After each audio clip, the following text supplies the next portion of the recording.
And welcome to yet another edition of the 920 podcast. I'm your host, Logan Quinton. I'm going partially solo today.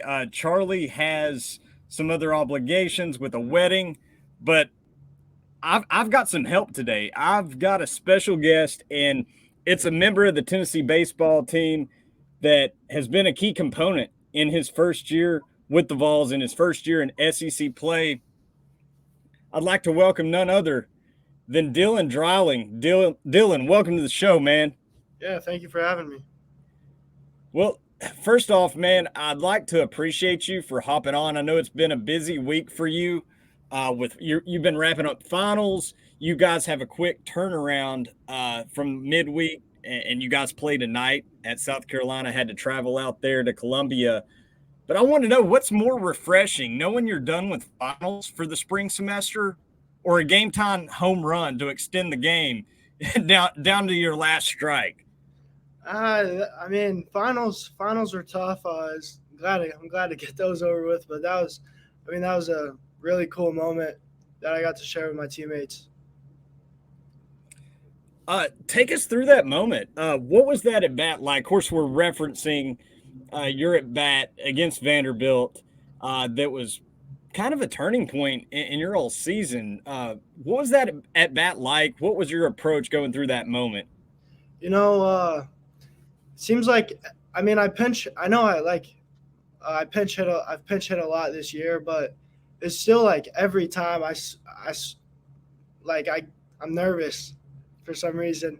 Like even though I've done it so much, but that one I was nervous. I just tried to breathe, uh, get on base, get the next guy up to the plate, um, and he threw me two breaking balls to start the AB, and then went fastball up. So I had a pretty good idea that another breaking ball was coming.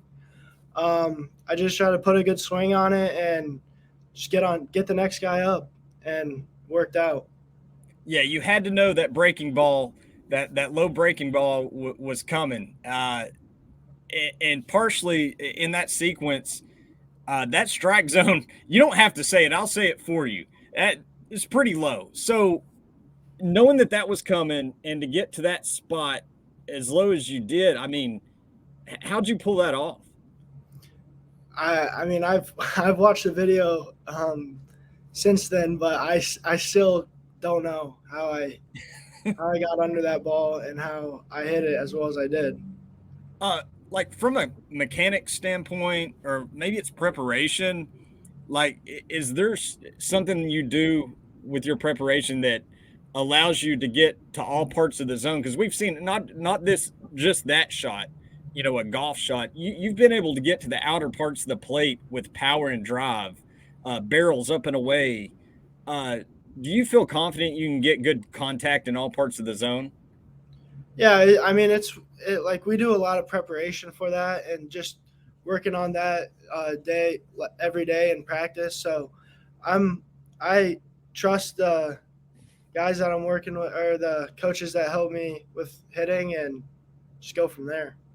Is there something specifically that you've changed with any type of your approach, coming from high school to the Tennessee baseball program, that's allowed you to hit the way you have this year in your first year? Oh yeah, for sure. In high school, I really didn't have an approach. I kind of just went up there and looked for a pitch that I could, hit. Versus this year, I'm learning like in certain counts what to look for, and like whether it's an advantage count and he throws a fastball away, to not swing because that's not a pitch that I can drive as well as something middle in. So I've learned a lot since I've been here, approach wise. Do you feel more comfortable one way or the other sitting fastball or breaking ball? No, not necessarily. It just depends on the pitcher. Well, Coach V says you're pretty stoic and perhaps not expressive in nature, but he says when you step in the box, it's like you have complete control. Do you think that's a fair assessment? I like to think that, yeah.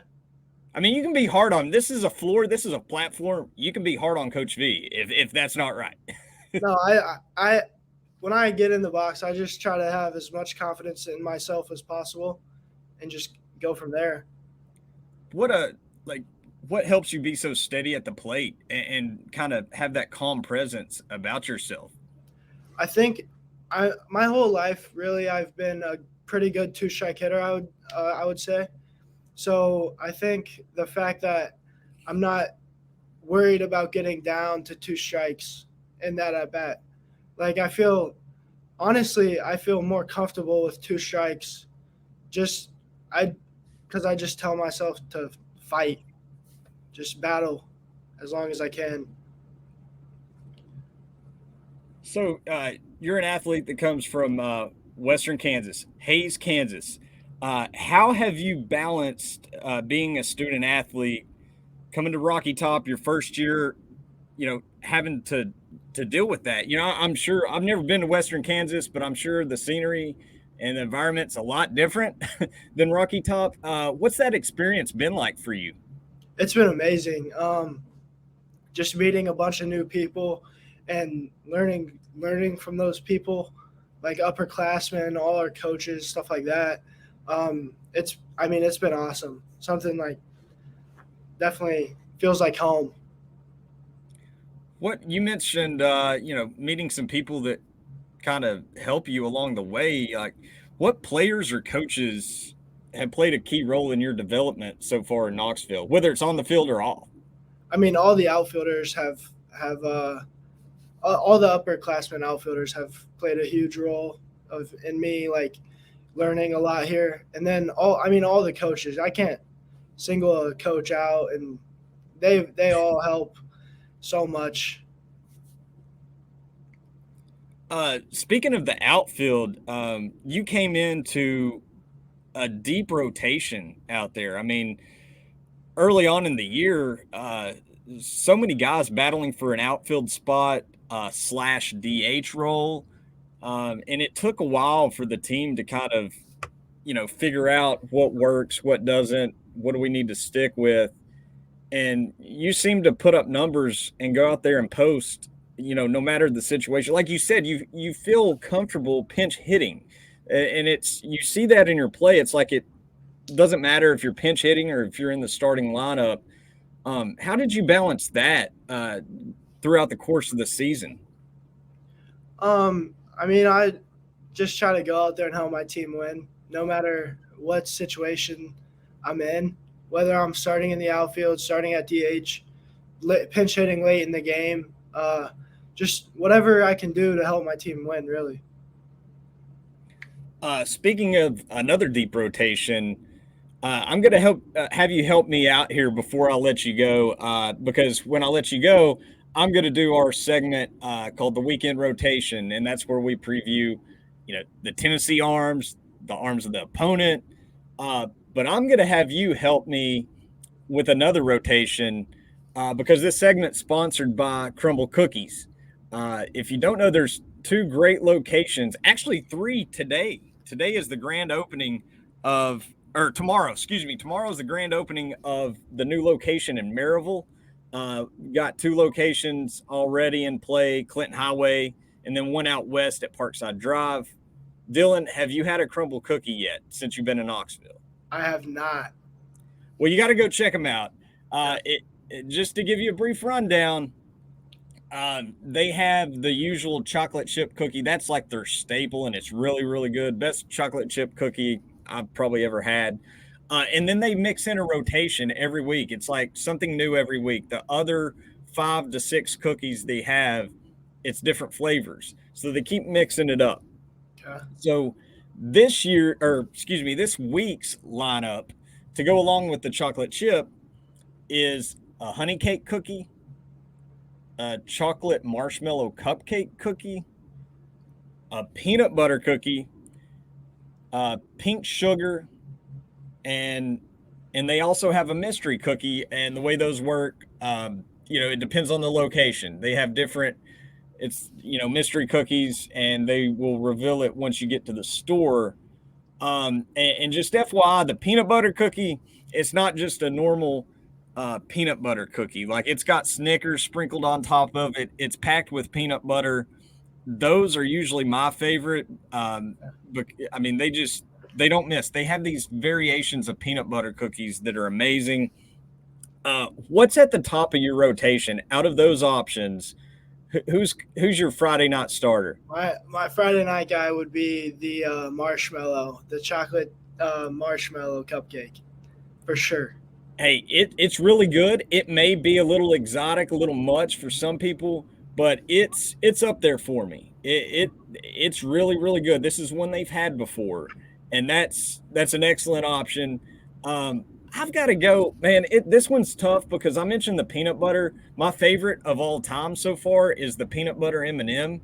It sounds simple, which it is, but it packs a mean punch. Slab of peanut butter in the middle of the cookie. And these things are like saucers, man. They're like almost the size of your face. And then, so this one with the Snickers, oh man, it's between that and the honey cake for me. I know the honey cake may sound weird, but they've had a similar one that was a cornbread cookie that was amazing, very underrated. But I'm going to stick to my plan and go peanut butter. I've got to go with that one. And try that one this week because it never fails. The peanut butter variations never fail. So yeah, Dylan or anyone listening, go check them out. Like I said, plenty of options now. Clinton Highway, Parkside Drive, and then tomorrow on Friday, May 19th, the grand opening. It's opening day for the new location out in Maryville. Dylan, before we let you go, I just wanted to ask you one last thing as far as the team is concerned. You guys got one more weekend left. It starts tonight out there in Columbia at Founders Park. It's a fantastic environment to play in. Then you got tournament play. You got Hoover up ahead. What's the vibe in the locker room and what's the mindset going into this final stretch? I mean, the vibe's great. It has been all year. I guess I think just play together as a team and see what we can accomplish these next 10 days or however long for this weekend in Hoover. Just play as a team and see what we can do. Awesome stuff, man. Look, I'm going to let you go because you have more important things to do than to talk to me on this stupid podcast. So go out there and ball out tonight.